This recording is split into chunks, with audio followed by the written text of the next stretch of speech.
नमस्कार, मैं हूं राजेश और आप देख रहे हैं आरएस मस्ती ब्लॉग। तो आरएस मस्ती ब्लॉग में आपका स्वागत है। एक बार फिर से हम लेकर के आए हैं आपके लिए एक ऐसे टॉपिक जिसको समझने के बाद मैथ में आसान हो जाता है उन सभी संख्याओं का योग निकालना जो आपके सामने एक डिफिकल्ट कंडीशन में पेश आता है। तो आपको बने रहना है हमारे वीडियो के साथ। आपको हम बात करेंगे कि लगातार प्राकृतिक संख्याओं का योग अगर हमें निकालना हो, चाहे वो 100 तक निकालना हो, 200 तक निकालना हो, 500 तक निकालना हो, 1000 तक निकालना हो, तो अगर लगातार सम प्राकृतिक संख्याओं का, इसके पहले मैंने वीडियो बताया था लगातार सम प्राकृतिक संख्याओं के योग के बारे में, जो कि आपने देखा। उसके बाद हम बात कर रहे हैं लगातार प्राकृतिक संख्याओं के बारे में। तो आप देखिए, अगर हमारे पास कोई भी प्राकृतिक संख्या है, प्राकृतिक संख्या की बात करें तो 1 से लेकर के अंत तक की सभी संख्या को प्राकृतिक संख्या कहते हैं। तो चाहे हमारे पास 4 तक हो, 5 तक हो, 10 तक हो, 50 तक हो, 100 तक हो, आप कॉम्पिटेटिव एग्जाम में बैठे हैं और आपको दे दिया 1 2 3 4 5 6 7 8 9 डॉट डॉट डॉट 100 तक और उनके योग ज्ञात करना हो, तो निश्चित तौर पे आपके लिए समस्या खड़ी हो सकती है। क्योंकि बच्चों को 10th क्लास में तो पढ़ाया जाता है एपी के बारे में, अर्थमेटिक प्रोग्रेशन के बारे में, लेकिन ऑन द टाइम कंपटीशन के टाइम पे वो चीजें दिमाग में नहीं आती है। तो ये चीजें आपको रिपीट कर लेना है और रिपीट करते हैं आप, तो आपके लिए काफी आसान हो जाता है इसको हल करना कि अगर हमारे पास कितना हो बड़ा प्राकृतिक संख्या है और हमें उसका योग निकालना हो तो कैसे निकालते हैं। तो चलिए एग्जांपल के माध्यम से समझते हैं।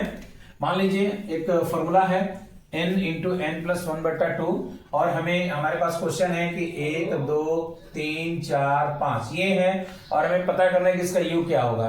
तो आप तो बिना फॉर्मूला का भी इसका निकाल सकते हैं। जैसे मान लीजिए जोड़ना हो तो 1 + 2 + 3 + 4 + 5 कर देंगे तो 5 4 9 3 12 14 15 हो गया। फाइनली इसका योग 15 होगा। आप इसको फॉर्मूला के टाइप पे भी जांच कर सकते हैं कि n क्या है, पदों की संख्या है, कितने पद तक, तो 5 पदों तक। तो पांचवा पद क्या है, 5 है, इंटू 5 + 1/2 कर देंगे तो 5 × 6/2 कट के कितना होगा, 5 15। तो आप जिस तरह से भी हल करेंगे आपको 15 निकल जाएगा अगर आप डायरेक्टली जोड़ते हैं तो भी। लेकिन सवाल 1 3 5 7 9 11 डॉट डॉट डॉट, ये क्या है, आपका विषम संख्या है। ठीक है, तो अगर विषम संख्या का योग निकालना हो, मान लीजिए कि हमें 11 तक ही योग निकालना है। ठीक है, 1 3 5 7 9 11 यानी कह रहे हैं कि लगातार 11 विषम संख्याओं का योग ज्ञात करें। सवाल है लगातार 11 विषम संख्याओं का योग ज्ञात करें। तो इसको भी आप आसानी से जोड़ सकते हैं। 1 + 3 + 5 + 7 + 9 + 11, तो आप जोड़ेंगे तो 20 7 27 5 32 और 3 35 से 36। आसान है, लेकिन हम फॉर्मूले का यूज करना चाहेंगे कि फॉर्मूले के यूज में हम कैसे करेंगे।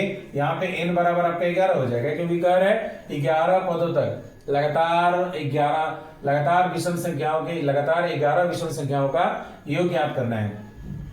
तो 11 संख्या नहीं है, देखिए 1 2 3 4 5 6 ही है। सवाल को भी ध्यान से सुनना है। लगातार 3 विषम संख्या, अगर लगातार 3 विषम संख्या का आ रहा है और उसमें जोड़ दिया लगातार प्राकृतिक विषम संख्या, लगातार प्राकृतिक विषम संख्या 3 हो तो 1 3 5 यानी यही हमारा लगातार प्राकृतिक विषम संख्या है। ठीक है, अगर लगातार 4 विषम संख्या की बात कर रहे हैं तो 1 3 5 7। अब ये 7 का मतलब 4 नहीं हुआ, 4 पद हैं लेकिन चौथा पद क्या है विषम संख्या का, 7 है। ठीक उसी प्रकार से ये पद की हम बात करें तो 1 2 3 4 5 6 ये 6वां पद है। तो लगातार प्राकृतिक विषम संख्या यानी लगातार 6 विषम संख्याओं का योग पूछ रहा है, तो आप क्या करेंगे।